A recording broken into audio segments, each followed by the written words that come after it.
How's it going, everybody? Bryan Alvarez here on Wrestling Observer Live. We are here every day, Monday through Friday, noon Pacific, 3 Eastern, Sundays, 3 Pacific, 6 Eastern, Saturday mornings with Jim Valley, 10 a.m. Pacific, 1 Eastern, Sundays with Andrew Zarian. Hey, it's Fun Friday here on the show, everybody. Fun Friday. We got a lot to talk about here today. Although, honestly, if we're being serious, not all of it's fun, because WWE office cuts have begun. No talent cuts yet, but the WWE office cuts have begun. So we'll get into that here today. And, of course, SmackDown is tonight. And, sometimes we talk about how, man, there's a Dynamite coming up. They haven't announced anything. Well, welcome to SmackDown. 2 things announced, and only one of them is a match. So we'll give you what we know about SmackDown. You think you'd have more things announced for a show that's 3 hours long, but they don't. But we also have news on the end, by the grace of God, the end of 3-hour SmackDowns. It's coming soon.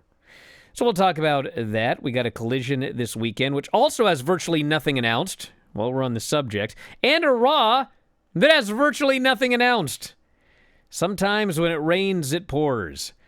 We got the Dynamite NXT ratings. We have got some information on Crown Jewel, which will not be in Saudi Arabia. They have a non-Saudi Arabia Crown Jewel coming, and plenty more. If you want to text us, 425-780-7566. That is 425-780-7566. F4WOnline@gmail.com. F4W Online, Threads, Instagram, and Cameo. And that's right, $10 Cameo's still on. Got a big weekend coming, Cinco de Mayo. I know you can come up with something. $10 Cameos, F4W Online, Bryan Alvarez on Cameo. At Bryan Alvarez on X, at Bryan Alvarez Blue Sky. A lot of places to find us. Back in a moment with more Observer Live. Back in the show, Bryan Alvarez here, Wrestling Observer Live. Mike Sempervive, also of WrestlingObserver.com. Well, what's the chat talking about here on Fun Friday? Well, first they're talking about, I'm not going to get into the argument, but sometimes I feel like no matter what you say, someone is going to argue it. Okay? Of course. Listen, you can announce more than 2 things for a show. You can still have surprises on the show. You can still have segments that people don't expect. Show's 3 hours long, dude. You can announce more than 2 things. Exactly the same with Collision, and Dynamite, and Raw. Most of the time, WWE has 5-6 things announced. They still have surprises. So let's do it. Now, people also talking about Mercedes Mone's new $99 text message service. You see this one? No, what is this? Yes. For $99 a month, you can be a Mercedes Mone text buddy. She'll text you. You guys can chat here and there. And I've seen people up in arms about this or whatever. But why? Really? If she advertises a $99 text service and you have $99 a month that you have nothing to do with, and you want to give it to her and text back and forth with her, what's the problem? Everyone is allowed to spend their money how they want to spend their money. That's it. I don't understand why anybody would be up in arms about this. I do cameos. I plug them every day. It's $10 a cameo. And you pay me $10, I'm going to provide you an excellent, if I do say so myself, cameo. I get 5-star reviews all the time. I get nice messages. Everybody's happy with what they got for their $10. What's the problem? There isn't a problem. People are jealous. Now, if she charges you $99 a month and you text her and you never get anything back and she never texts you, then obviously there is a problem. But other than that... And that is for the Better Business Service to go and take care of. Why would anybody be upset over somebody starting a hustle that doesn't hurt anybody? It's $99. If you got it, I'll text you. So what? Yeah, if you don't want to do it, don't do it. We're old, okay? We're old. We are. Okay, do you remember, like, when we were a kid, what people would say all the time? Mind your own business. Uh-huh. Does anyone say that anymore? No, they don't. No, unfortunately Nobody not. minds their own business. Everybody has to mind everyone else's business. If you see that she is charging $99 for a text message service and you think it's dumb and you think I would never do that, just don't do it and move on with your life. Let other people spend their money the way they want to spend their money. Because you know what? No matter how frugal you think you are, everybody listening to this right now, they spend their money on something that someone else thinks is stupid. You got to have something. You can spend your money on whatever you would like. I wonder if her number is going to be as iconic as 281-330-8004. Well, what I know is she's probably not going to make a lot of money on this because no, she's a big star, and there will be some people that will do this. But I very quickly figured out last month on my cameo hustle, if you want to call it that. I did WrestleMania month. I dropped the cameos to $10. I think they used to be $25. And like I did fine at $25, you know. I made a decent little amount of money every month. Brother, I dropped those to 10. I made double. Actually, more than that. I think I made triple what I used to make when they were. Now, granted, I had to do like $100 or 100 of them every month or 150 or whatever I did. I did a lot, okay? It wasn't like I didn't do anything for the money. I did a lot more. But the point is, like, hey, $10 cameos, lots and lots of people will buy those. 25, people will buy them, but certainly not at the numbers they did at 10. If I charge $100 for cameos, I get a cameo or two every month. You know, there's people that are big fans. But that's it. So 99 is a little steep, I would say. But hey, if you want to pay it, pay it. Everything's relative. If she wants to charge $1,000, do it. Yeah, look, it depends on how much the line is to get sent, you know, to get set up, whatever that is. I mean, if you only get 10 people a month to do it, it's $990 minus, well, let's say $150 for the phone and somebody to actually punch out the messages for you. I mean, so I can actually see this being big for at least a short period of time. Now, this guy goes, OnlyFans is less it's not exploitive. You don't have to pay. If someone else wants to, mind your own business. Who was the thick blonde girl from NXT that my brain is now cannot remember? I certainly would never answer that question. That went to Cameo, or not Cameo, but went to OnlyFans and is making a boatload of money. Help me out here. You mean the lean, muscular lady? Yes. That would be Mandy Rose. Mandy Rose. I mean, is anybody forcing anyone to subscribe to Mandy Rose's OnlyFans? I mean, should she not have done that? I mean, who cares? She's doing who all cares? right. I hear. Doing all right.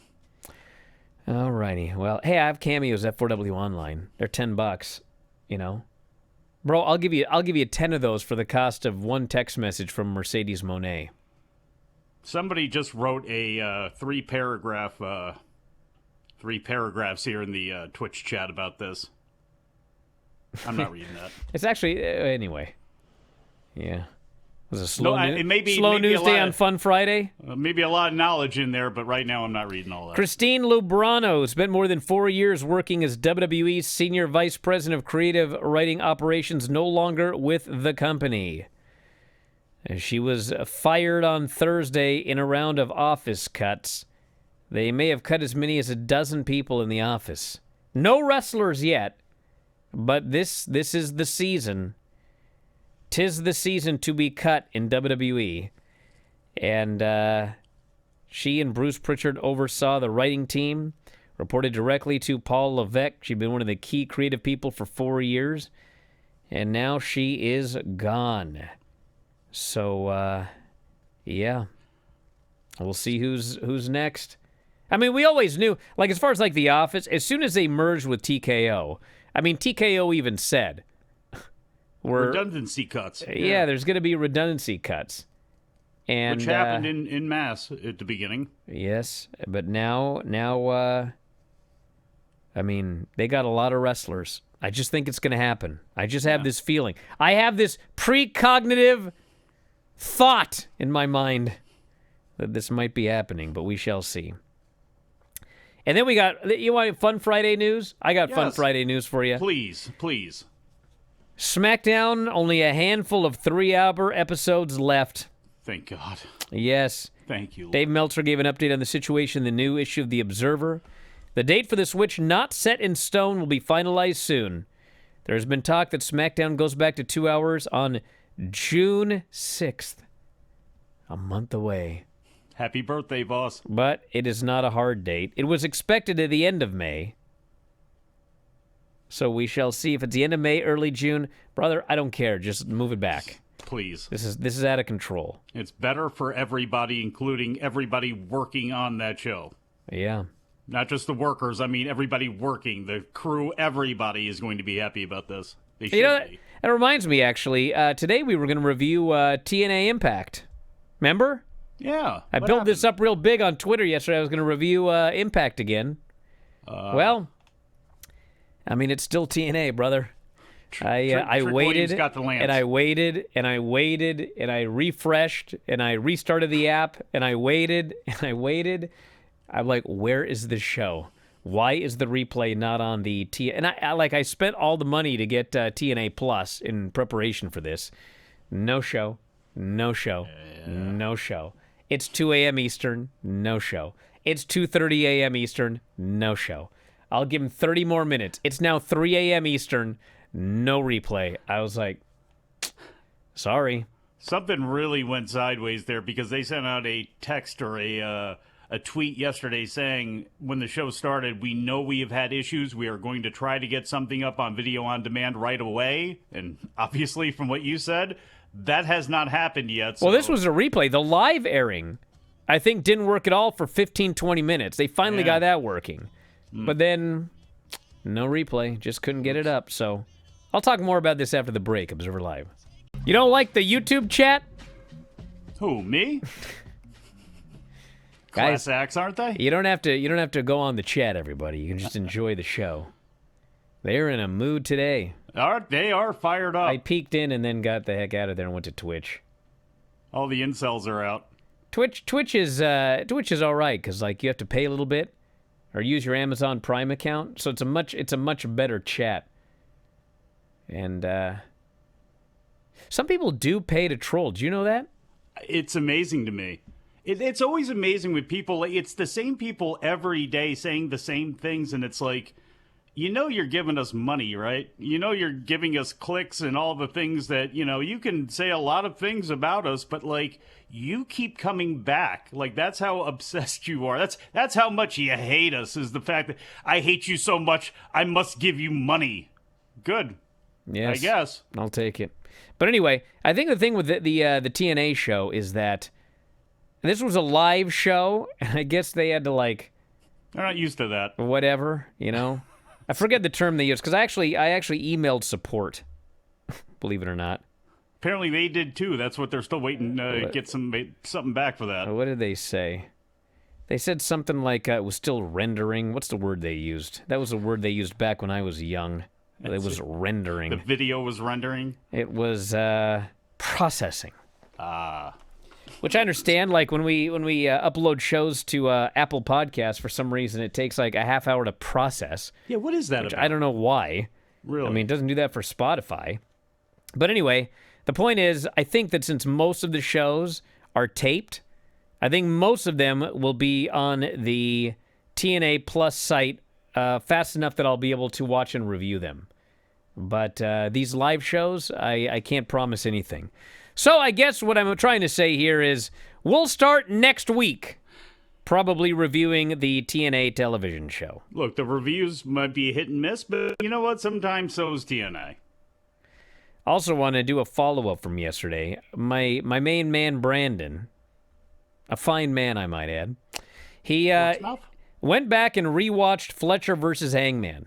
Because we talked about this. I was talking about how Hangman dominated the match, which got everyone so defensive of AEW, not realizing that I also said I preferred the way they did it and I liked it, but they still had to attack me because line item listeners. I said what they thought was a criticism, even though it wasn't.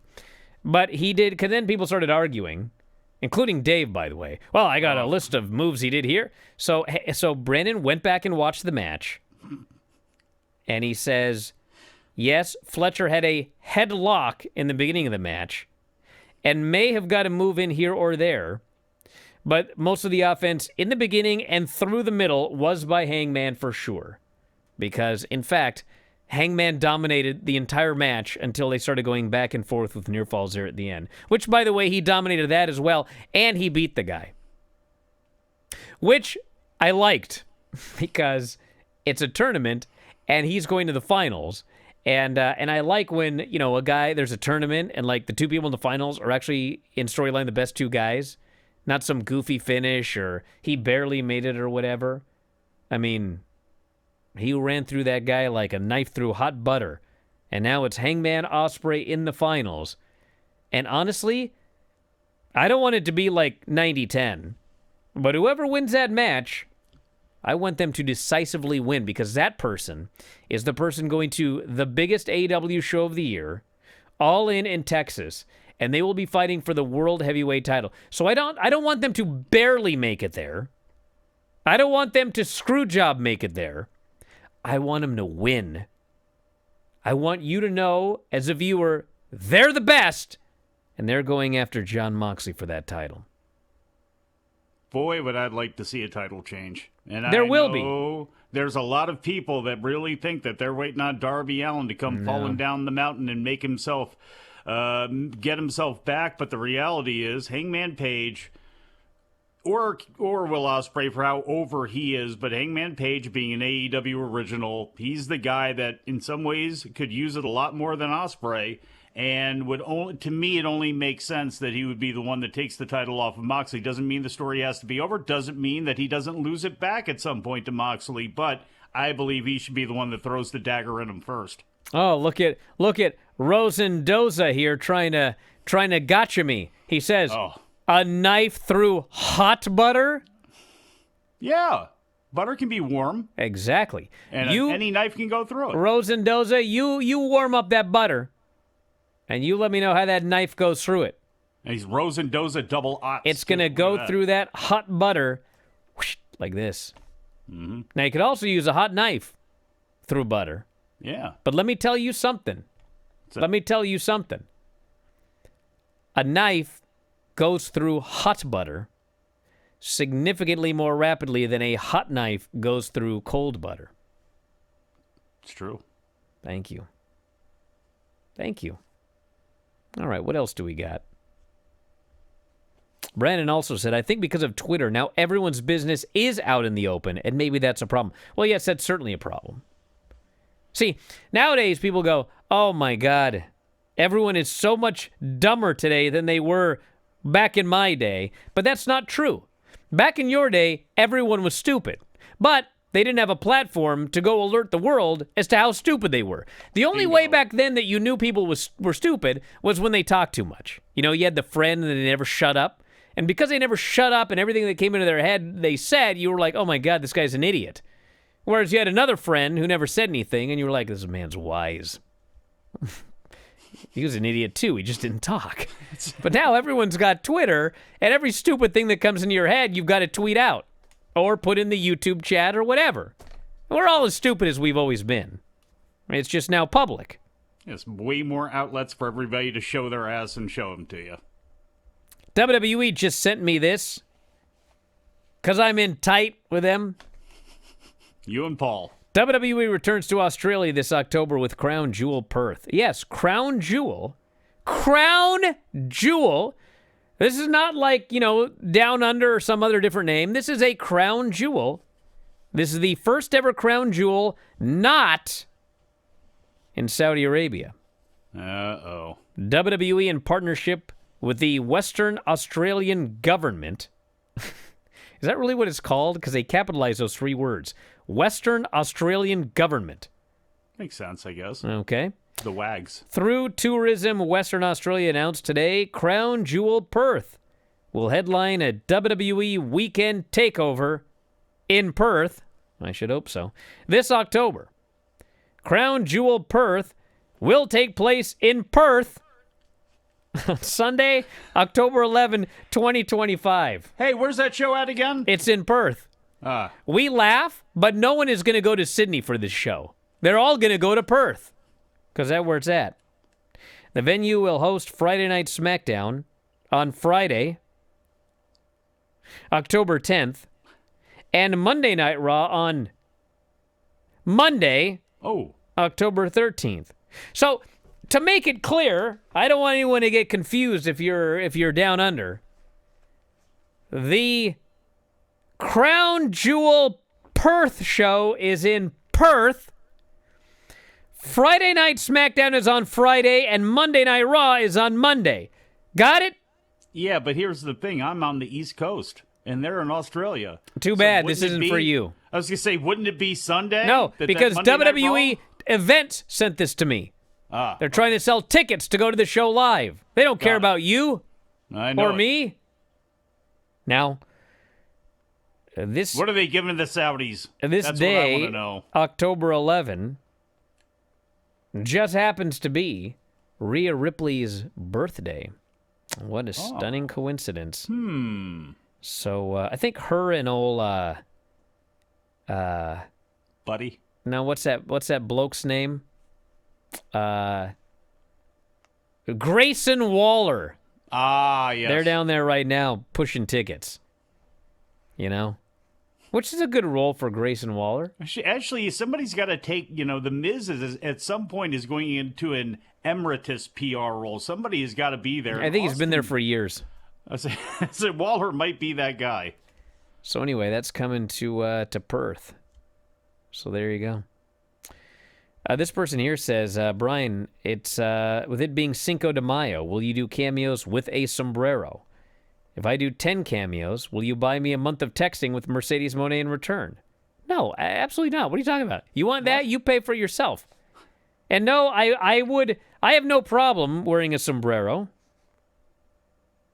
Is that really a proper question to ask, by the way, in 2025? I don't know. But I don't have one. So, no, I will not wear one. If I had one, I would. I just did like an 8-minute cameo taking some guy on a tour of the office here, showed off the YWF Intercontinental title because he managed to, for some reason, he decided, you know what, I'm going to watch Bash at the Beach 95. And in the crowd, there I was with the Intercontinental title. He wanted to see it, and so I showed it to him. It was a fun cameo. Had a good time with that one for only $10. All right. What's so funny? Nothing. I got a lot to get into here today. I know. All right, we got the former ECW Arena in Philadelphia paying host to 7 AEW Ring of Honor events in August and September. Can you imagine, like, 20 years ago being told there's going to be a residency at the ECW Arena? You'd be like, golly, get the bomb squad in there. Really? Wednesday, August 27th through Thursday, September 11th, there will be 3 Dynamites and 3 Collisions and a Death Before Dishonor, all at the ECW Arena. Back in a moment with more Observer Live. Back on the show, Bryan Alvarez here, Wrestling Observer Live. Mike Sempervive, also of WrestlingObserver.com. We got a little more to talk about, including Randy Orton on SmackDown tonight at Aleister Black versus The Miz. And I guess we don't have anything more to talk about because that's all they've announced. So, hey, the phone lines are open. 618-762-3275. That is 618-762-3275. You can also use the international web browser line. callinstudio.com/show/WOL. That is callinstudio.com/show/WOL. Whoa, or text us, 425-780-7566. Boom, boom, boom, boom, boom. 5 callers on the line. Holy smokes. Well, let's get going. Only $2 for the first minute, 99 cents each additional minute. That's right. You're on the air. Who's this? Where are you calling from? Hi, Bryan. This is Michael from Rochester. Thank you for taking my call. And I want to talk about in my opinion, the most underrated person in the history of professional wrestling, much less WWE, and that's the great Jim Johnston. I actually just heard an interview that he did with Conrad Thompson, and he was talking about his career and how he made all of the music for WWE during the day all the way up until 2017. And I have a couple questions. Number one, why did WWE get rid of him? And second, in your opinion, what do you think was the greatest theme song in WWE history? I personally go with Axe and Smash of Demolition. I always thought that their theme song was awesome. So I just want to know, like, why they get rid of him, because I think we would all agree that Def Rebel sucks. I don't think it's very good. So why did Jim Johnston get out of favor? Brother, I can't answer that question for you. I have absolutely no idea. I mean, I think they went to CFO they're idiots. first. Yeah, they had CFO first. When they make changes, sometimes they just go ahead and make changes. And when it comes to Demolition, that was a Rick Derringer produced song. So that's why, I mean, that's one of the reasons it's actually so good and actually hits so hard. When it comes to some of Johnson's, I love Mr. Perfect's. I think Goldust is a fantastic theme. I thought The Brood, for what it was an amazing theme. You know, for the entrance that they had, I think it fit perfectly. So you throw those three in there, along with The Undertaker and Stone Cold. I mean, those are iconic as well, too. Well, you got to remember also that he did themes for like decades. Yeah. And it's the same guy making all the songs, and like I thought he was incredible, but you know, it might have been that in 2017, Vince was just like, these songs just sounds like the 80s, the 90s. Like, and look, we need something new and modern, and someone might have gotten his ear, and it wasn't for the best, but it's what they did. I wish he could have collaborated with some people coming in, because that is true. I mean, with the sounds changing, with hip-hop sounds changing and all that sort of stuff, it was nice to have some different people in the mix, but I wish he could have sat on top of a creative team, and him staying there, and absolutely somebody who belongs in the WWE Hall of Fame and is an arguable, there are plenty of people I think who would belong in first in the non-wrestler category, but he is somebody that certainly added to the aesthetic of a show. And it's drivers come out, football players come out, basketball players come out, and they have themes, and a lot of that is due to professional wrestling. Okay, quiet down. I got to talk to Munashi here. Do it. Oh, you'll see. You're on the air. What's going on? Hi, Bryan and Mike. How are you guys doing? I'm doing quite well. That's great to hear. So I've got a little fun question for today. Hi, Mike. It is Fun Friday. So my question is, I'm sure you've seen I've just seen on the internet, I'm sure you've seen the question about who would win between one gorilla and 100 men. Yes. But I'm going to flip the question a little bit and ask you guys, who would win in a fight between one hippo and 100 men? No weapons, no gimmicks, no nothing, just bare hands. One hippo? Here's the deal. Okay? Let's go back to the gorilla question. Yes, one hippo. We'll go back to gorilla. One gorilla and 100 men? That's the question, the original? Yes. Well, 100 men are taking That's the original one. They're taking out one gorilla, okay? I believe that, yes. Yes, because here's the thing. Like, you ever seen, like, some guy that's all, he's on drugs and he's going nuts and, like, he feels no pain and... Angel dust, baby. Yeah, you can get enough cops to take that guy down. And granted, a gorilla is much larger, but we're talking 100 men they can get a hold of and take down a gorilla. Now, a hippo? I don't know about that. No chance. 100 men are not taking down a hippo. Just your hands, Brother, that hippo is going to... You know what that hippo is going to be? Like a knife through hot butter. Yeah. That's what's going to happen. It's going to beat him and beat him and beat him and beat him. Yes. What do you think, Munashi? What happens in both cases?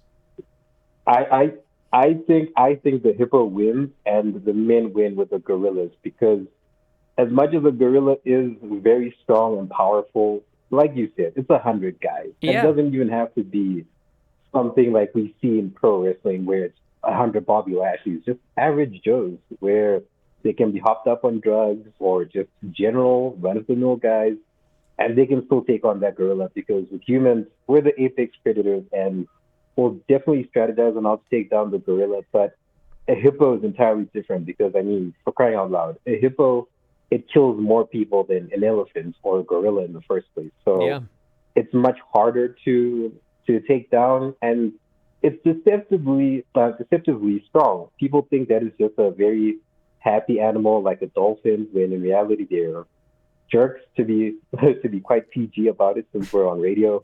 I do think that hippo would win. Well, I want to thank you so much for the call, all the way from Zimbabwe on the international web browser line. We have a zoo here, and they have hippos. Dude. Man. I'm telling you, don't mess with these hippos. Hippos, rhinos, elephants, you're not taking them down with your hands. You're just not doing it. No. Let's go to the phones. You are on the air. Who is this, and where are you calling from? Hey, y'all. It's Brandon here from Portsmouth. Happy Fun Friday to you all. Thanks for watching that match again. No, absolutely. I'm glad I can help contribute to the controversy. Had no idea it would have turned into that. My question is this. Last night on the show, you were mentioning, or the name came up, Jasper Troy, and a very ridiculous sounding name as it is. But I thought, I feel like we see these NXT names at first. They feel weird, they feel whatever, but then we kind of acquiesce to them. I mean, do you feel like maybe that could be the same with old Jasper there? If they, maybe he's a good worker, maybe he can cut a promo. Or, you mean if I hear Jasper Troy enough, it won't sound weird? Yeah, you just get used to it after a while. Brandon, Braun Breaker felt weird after a while. Brandon. Katana Chance! Does that sound normal yet? No, it doesn't. It's preposterous. It still sounds ridiculous. Braun Breaker still sounds goofy. You're kind of used to it, but if you think about it, it's still goofy. Guy should be Rex Steiner. That was a perfect name. It really was. Be better, yeah. Especially now that they acknowledge the Steiners and they bark and they do all that. But he's Braun Breaker. Wasn't that the heel in Sleepy Hollow? God. Braun Breaker. Braun Breaker. It's like Braun Strowman. No one can say Braun Strowman and make it sound normal. It's ridiculous. Thank you very much for the call. He disconnected himself. I still believe that they just wanted to do it because they had Braun and Mello, on the same brand for a while. I have no idea. Braun Breaker, that's still a weird one. Hey, that's another one. Everyone talks about how it's all the same even though Vince has gone. No, we have multiple Brauns. Vince would never allow more than one Braun. He didn't want more than one Lance. Remember that? You couldn't have Garrison Cade. Yeah, it'd be Garrison Cade because there was already a Lance Storm. You couldn't have two Lances. And you got Tiffany doing the PME, followed by Jacob Fatu, who always follows her, by the way. He's always in the next segment, who also does a PME. Same move. They have to pretend it's got a different name. Come on. He's doing the prettiest moonsault ever. What are we talking about here? I want Tessitore now to call it like that. Let's go to the phones. You're on the air. What's going on? Who is this and where are you calling from? Hey, Brian and Mike. This is Sean from San Diego. Happy Fun Friday. I have one question, 5 words. What is Kyle Fletcher doing? I know exactly where this came from. This was Dave. Asked this question on Observer Radio when he saw his muscular physique. What, cutting? Well, you see what he's doing is eggs, cheese, protein shakes and whole milk, a lot of ribeyes. I don't know about the ribeyes. What are you talking about? No, maybe. Yeah, of course the ribeyes. Look, as much as he's cutting, I don't know. He's not cutting, he's getting bigger. Well, look, he was a little more swole. He seems like he's almost cutting. Like those folks in CMLL, they get ready for the bodybuilding contest. Yes. It seems like he wants to be shredded. You know what I'm saying? You can get shredded on ribeyes. Well, yes, you absolutely can. You got to cut the carbs. Chicken breast. He ain't. Baby. Come on. No, not nowadays. That's old school. That's back in the 80s.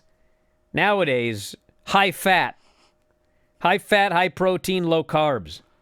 That's the way it works nowadays. So yes, that's what he's doing. He's a young man, lift some heavy weights. I'm sure a lot of compound movements. All right, let's go to the phones. Who is this and where are you calling from? Oh, sometimes you got to push the button before they go on the show. Who is this and where are you calling from? What's up? Hey, it's Philip Sandman, Simi Valley. Yes, Philip, what's going on? So I have another question for you. What was an angle or a match where you got an unexpected outcome that you weren't expecting, but it actually made the match or the angle better. For me, mine would have been with MJF tried to infiltrate the inner circle. Jericho found out, and then they were going to turn on MJF, but then MJF said, well, I knew you were going to do that, and I, just in case, made my own faction, and the Butte of the Pinnacle. That was, like, my favorite moment of Dynamite, and I thought it was, like, something I didn't expect, and I thought it made everything great. All right. I want to thank you very much for the call. By the way, I did remember, he was asking a question about what you thought was going to be terrible but ended up being good. I remembered one of the matches, at least, which is when they announced Nia Jax versus Naomi. And I was like, oh, my God. And they did the match, and it was freaking flat out great. They had a great match. And so, I've been trying to think here and there about other examples where I just thought, man, this one ain't got no hope. And when it was over, like, it was not only not bad, but it was, like, actually great. I think they actually had two of those, Nia and Naomi. Like, there's certain people that just, like, they work great together, not necessarily with anybody else, but you put them together and it's great, and that was one of them. So a match where I wasn't expecting the outcome, but it ended up being great. God. Well, I mean, I don't know about like the win and loss, but Austin Hart at the double turn at Mania, I mean, you could say, okay, I thought Austin was going to win, or I thought Bret Hart was going to win, but how they went about, working that match and going to a double turn, I didn't see that coming, even though obviously a lot of people were cheering Austin. Yeah, that one worked out for the best. I feel like this has happened somewhat regularly in AEW, but I'm drawing a blank. Help me out, chat. What am I missing here? Oh, everyone's talking about the Rhino.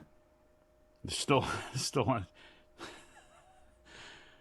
They're really breaking this thing down to the. They really are. My here. God, Holy Moses! I should do an After Dark on this. I'm going to try and think more, Philip, okay? But I want to address some of this after the break as well. Back in a moment, Observer Live. Bunch of athletic... Oh, sorry. So anyway, the debate here, I think everyone agrees that this Rhino... Is it a Rhino? Rhino. Yeah, there ain't 100 men taking down this Rhino. Not happening. Mm-mm.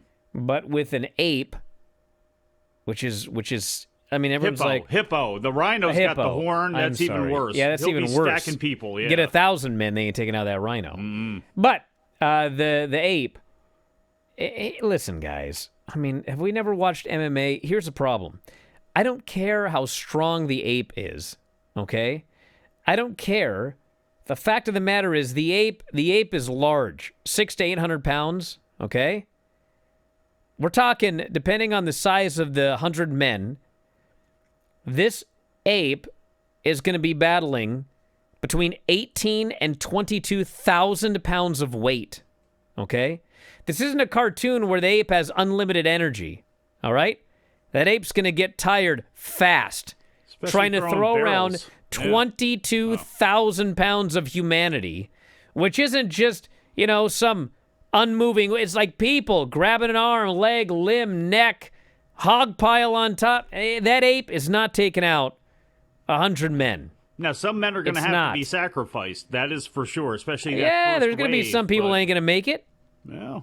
But, You do it for the greater good. I don't know about the greater good, but, like, they agreed to take on an ape. You got to know you're going to have some casualties.